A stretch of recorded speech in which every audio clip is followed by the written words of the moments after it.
नमः शिवाय। ओम नमो नारायणाय। आज मैं आपको पुरुषोत्तम मास का 9वां अध्याय सुनाने जा रही हूँ। 9वां अध्याय प्रारंभ। नारद जी ने पूछा, हे भगवान, ब्राह्मण की वह पुत्री इसके पश्चात उस वन में आगे किस प्रकार रही, जिसके साथ उसका विवाह हुआ, और किस मुनि ने उसका संस्कार करवाया, यह सब आप मुझे कृपा करके बताइए। श्री नारायण बोले, पिता के शोक में डूबे रहकर इस प्रकार बहुत सा समय बीत गया।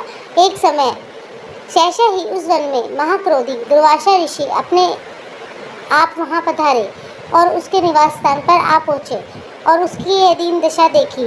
उनका सिर महादेव शंकर जी की भांति जटाओं से टंका था।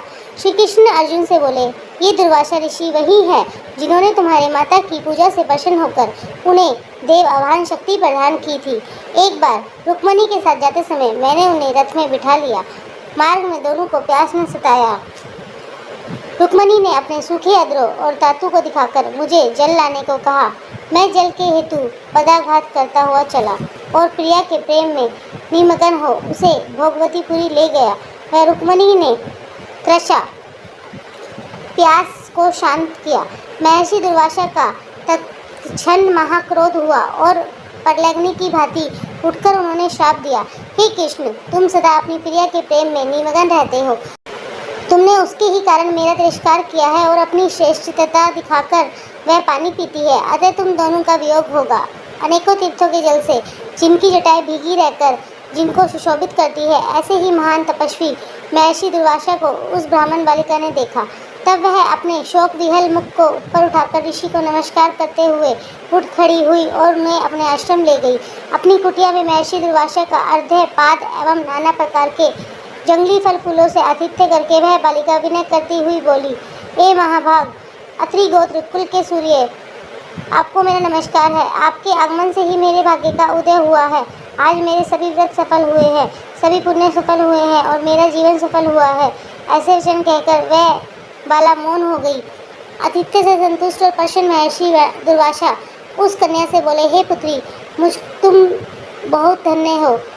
तुमने पितृकृत का उद्धार किया है। यह मेधावी ऋषि की श्रेष्ठ तपस्या का ही परिणाम है। मैं कैलाश से तेरी धर्मशीलता जानने के लिए निमित्त ही आया हूँ। अब मैं जल्द ही बद्री का आश्रम पहुँचूंगा। वहाँ श्री बद्री नारायण के दर्शनों की इच्छा से जा रहा हूँ। महर्षि दुर्वासा को संतुष्ट एवं प्रसन्न देखकर ब्राह्मण बाला कहने लगी, हे ऋषिराज, आपके दर्शन पाकर मेरा दुख का सागर सूख गया है। भविष्य में भी मुझे अपने शुभ होने की संभावना दिखलाई दे रही है। हे कृपालु, क्या आप इसके विषय में नहीं जानते? कृपया करके इस अग्नि से मुझे बचाइए जिसमें मैं जली जा रही हूँ। हे तपस्वी, शीघ्र ही मुझे उचित उपाय बताइए।